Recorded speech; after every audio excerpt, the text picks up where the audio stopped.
نماز جمعہ پڑھنے کے لیے مرکز اسلام جامعہ احمدیہ زیادہ میں آئے ہوئے ہیں. میری میں بچیاں، اب میں درس دے رہا ہوں، پتہ نہیں ایسا جمعہ مجھے نصیب ہوتا ہے یا نہیں ہوتا ہے. کراچی میں جماعت اہل سنت کے رہنما علامہ عبداللہ جان نعیمی رحمۃ اللہ تعالیٰ علیہ کے داماد علامہ نور محمد نعیمی صاحب خطاب فرما رہے تھے، اور خطاب کے دوران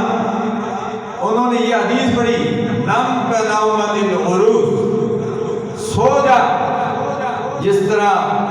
پہلے دن کی دلہن سوتی ہے، سوائے خامد کے اس کو کوئی نہیں جگاتا،